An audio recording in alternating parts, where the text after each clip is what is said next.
मेरी army chief को वही हिदायत होंगी जो इस वक्त जो सपोर्ट अमेरिका की इसराइल को है वही सपोर्ट पाकिस्तान की फ़लस्तीन को। जब चाइना के अंदर जुल्म हुआ है तो सबसे ज़्यादा तहरीक लब्बैक पाकिस्तान ने ही आवाज़ बुलंद की है। जब हम किसी दूसरे रास्ते पर चलकर अपने मुतालबात की आवाज़ उठा रहे होते हैं तो वो ये कहते हैं कि ये आते क्यों नहीं हैं। जब हम आ जाते हैं तो फिर वो कहते हैं कि ये आए क्यों हैं। तो मुनाफिकों को खुश करना हमारे बस में नहीं है। तो क्या ये पूरी दुनिया में हम ही मीडिया के मुंह से सुनते हैं कि एक इंसान का कत्ल सारी इंसानियत का कत्ल है, तो वो मीडिया का मियार सिर्फ एक काफिर के कत्ल के लिए है या किसी इंसान के कत्ल के लिए है। हमास जो है ना वो अपनी ज़मीन की दिफा की जंग लड़ रहा है। इसराइल नाजायज़ काबिज़ है, उसके ऊपर कल भी हमला करना ठीक था, अमन था तब भी हमला करना ठीक है, आज भी हमला करना ठीक है हमास का।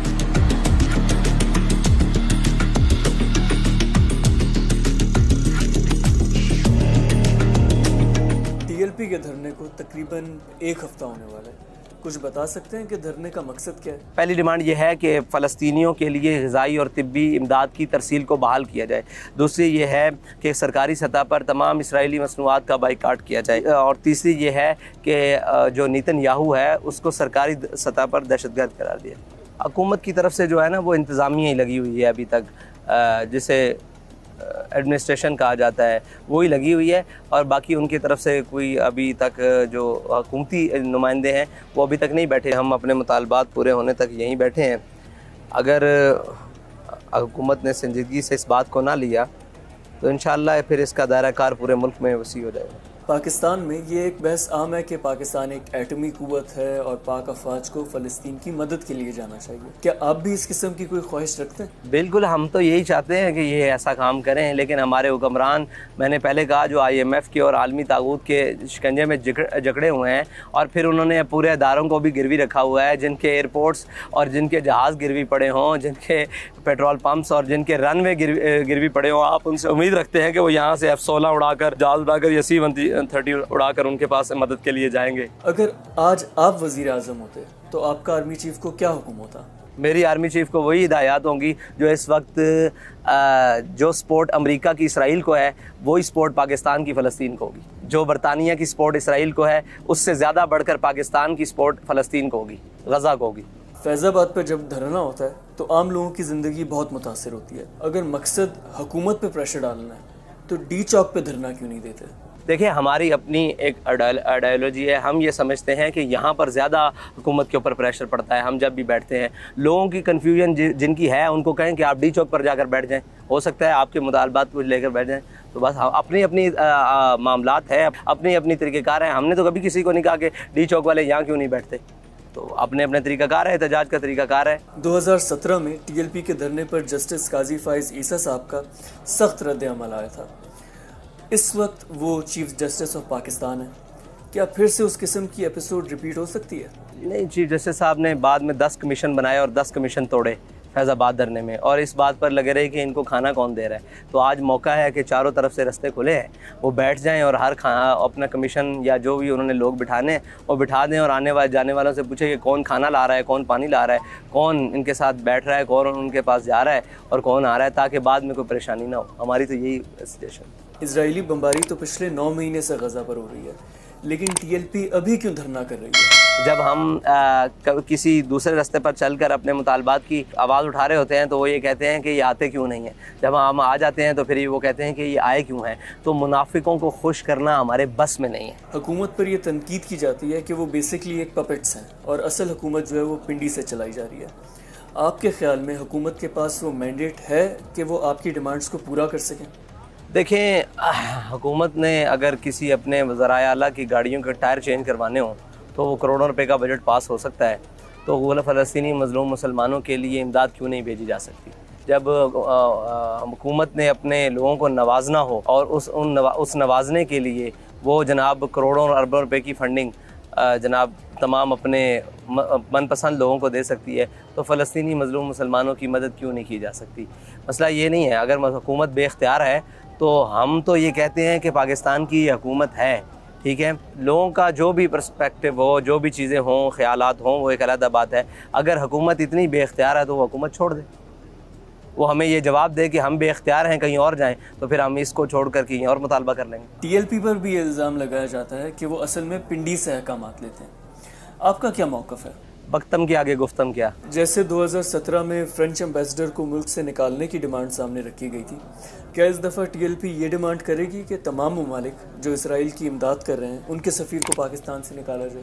भाई हमारे ये मुतालबात छोटे हैं, ये मुतालबात वो हैं जो बिल्कुल एक आम से मुतालबात हैं। हकीकी मुतालबात तो ये है कि अगर इंडिया 71 की जंग में इसराइल को मदद के सिलसिले में, उसके ताउन में, उसके तबादले में इंडिया ने अस्करी इमदाद और असला और उसके लोग जाकर इसराइल की फ़ौज में भर्ती हो रहे हैं, हमारा पहला मुतालबा, ईमानी मुतालबा, जो ईमानी जज्बा है, वो तो ये है कि इनके साथ जो मिलकर इसराइल के ख़िलाफ़ जंग की जाए। लेकिन हमें पता है कि ये सारे उस अमरीकी शिकंजे और IMF के ग़ुलाम, और उसके कोई ऐसा लफ्ज़ नहीं है जो इनके बारे में बयान किया जाए। ये खड़े हो सकते हैं उनके बारे में, ये बातें मानने के लिए तैयार नहीं। आज तकरीबन चौथा पाँचवा दिन है। इस वक्त का सबसे बड़ा फितना है ना, मिसाल के तौर पर कि सोशल मीडिया हर एक के हाथ में है और उसके मुंह में जी में जो आता है वो घर पड़ता है। तो घर बैठकर कमेंट देना आसान है। हमने तो 9 माह से हर किस्म की एक्टिविटी की है। उसको आप बाइकआउट मुहिम कर लें, उसको आप जो रैलीज़ की शक्ल में हो जाए हर डिस्ट्रिक्ट डिवीज़न की सतह पर, ये हम तमाम ने हमने ये सारी चीज़ें की कोशिश की है। बल्कि यहीं से लेकर और शार दस्तूर तक हमने एक बहुत मैसिव क्राउड में रैली निकाली थी और इनके हक़ में जुलूस किए, पूरे पाकिस्तान में जुलूस किए। फिर हमारी मुलाकातें हैं मुख्तलिफ़ फ़लस्तीनी सफ़रा के साथ, उनके नुमाइंदों के साथ, सारों के साथ। तो ये सारी चीज़ें मुसलसल चल रही थी। अब देखें, जब पानी सर से गुज़र रहा है कि अब तो जो वहाँ बच्चे हैं वो एक तो है बम से मारना, अब वो ग़िज़ाई किल्लत से भी मर रहे हैं। तो क्या ये पूरी दुनिया में हम ही मीडिया के मुंह से सुनते हैं कि एक इंसान का कत्ल सारी इंसानियत का कत्ल है? तो वो मीडिया का मियार सिर्फ़ एक काफिर के कत्ल के लिए है या किसी इंसान के कत्ल के लिए है? सवाल तो इस पर है कि वो 40,000 उनकी रिपोर्ट के मुताबिक बच्चे, ख़वातीन और माओं के पेट के अंदर भी मार दिए गए हैं। तो क्या वो मीडिया का दोहरा मियार है कि एक काफिर के कुत्ते को लग जाए पत्थर तो वो पूरी दुनिया में कहते हैं जी एक इंसान का कत्ल सारी इंसानियत का कत्ल है? कि कहाँ गई वो ह्यूमन राइट्स, अक़वाम मुत्तहिदा, वो सारे वो कहाँ हैं? क्या बात है? पाकिस्तान में तो एक ज़रा कोई बात हो जाए तो पूरी दुनिया चीख उठती है, यहाँ जुल्म हो रहा है। अगर इस सदी का तो नहीं कह सकते, बल्कि पिछली काफ़ी सदियों का ये सबसे बड़ा वाक़या है। लेकिन इसको कहीं मीडिया पे आप जगह देख रहे हैं, कहीं अरब मीडिया दिखाते हैं, वो भी थोड़ा सा बचा कर। पाकिस्तानी मीडिया पर या इसकी अवेयरनेस कहाँ तक है? हम समझते हैं कि वहाँ इतना बड़ा जुल्म हुआ है, किसी को अवेयरनेस दी गई है? इंटरनेशनली इसराइल के जो हिमायती हैं वो कहते हैं कि हमास ने हमला करके इस सारे मामले में पहल की है। अगर हमास हमला ना करता तो इसराइल बमबारी भी ना करता। आपकी इस मामले पे क्या राय है? आप इंटरनेशनली कहाँ बात करते हैं? यूरोप में हमास की हिमायत में, यूरोप अगरचे हमास को दहशतगर्द अपनी तरफ से कहता है, लेकिन पूरी यूरोप हमास की हिमायत में है। इस वक्त अमेरिका के अंदर हमास की हिमायत है, कोलंबिया के यूनिवर्सिटी के स्टूडेंट हमास की हिमायत में है। पूरी दुनिया के अंदर जितने भी मुजाहरे हो रहे हैं वो हमास और इसराइल के ख़िलाफ़ और हमास की हिमायत और फ़लस्तीन की हिमायत में हो रहे हैं। तो ये बातें तो तब थी जब वो कोई अगर आगे से ये कहा जाता कि ठीक है इस मामले को बैठ कर देखा जाए, अक़वाम मुत्तहिदा में देखा जाए, जिसके जवाब में इतना बड़ा नुकसान कर दिया गया, तो वो गलत कैसे था? वो तो ठीक था, वो सही कहते थे कि ये जेनोसाइड है, ये इस इंतज़ार में बैठे हैं कि हमें मारना कैसे है, तो उन्होंने वो अपना रंग दिखा दिया है। हम तो उसको बिल्कुल भी गलत नहीं कहते, ना आज कहते हैं, ना कल कहते हैं, ना कल आइंदा कहेंगे गलत। हमास जो है ना वो अपनी ज़मीन की दिफा की जंग लड़ रहा है, ठीक है, जैसे अफ़गानियों ने लड़ी, जैसे इराकियों ने लड़ी, जैसे पूरी दुनिया में वो लड़ते हैं, जैसे वो वियतनाम वालों ने लड़ी, ठीक है जी। वो अपनी ज़मीन की दिफा की जंग में इसराइल नाजायज़ काबिज़ है, उसके ऊपर कल भी हमला करना ठीक था, अमन था तब भी हमला करना ठीक है, आज भी हमला करना ठीक है हमास का, क्योंकि वो काबिज़ है, वो वहाँ का हकदार नहीं है, वो काबिज़ है। इस नज़रिए को पहले समझेंगे तो फिर समझेंगे हमास ने ठीक किया या गलत किया। चाइना में भी मुसलमानों पर जुल्म हो रहा है और यमन में भी सऊदी अरब और ईरान की जंग में मासूम यमनी बच्चे शहीद हो रहे हैं, उस पर टीएलपी आवाज़ क्यों नहीं उठाती? हम मज़लूम मुसलमानों, मज़लूम यमनियों के साथ हैं। फिर जब चाइना के अंदर जुल्म हुआ है तो सबसे ज़्यादा तहरीक लब्बैक पाकिस्तान ने ही आवाज़ बुलंद की है चाइना के मुसलमानों के हक़ूक़ के लिए। मसला ये है कि वहाँ पर हुकूमती जबर है, वो हुकूमती इलाका है, यानी कि चाइना की गवर्नमेंट वहाँ रिट मौजूद है, ठीक है, वो इलाका है और वहाँ पर मुसलमानों के ऊपर जुल्म किया जा रहा है और उनको जेलों के अंदर बंद किया जाता है, तशद्दुद किया जाता है। इस तरह तो फिर मिस्र के अंदर इख्वान के साथ किया गया, इराक़ के अंदर किया गया मुसलमान को। बल्कि आप यहाँ देखें पाकिस्तान में जब हम फ्रांस वाले मसले पर निकले गए तो हमारे साथ नहीं किया गया।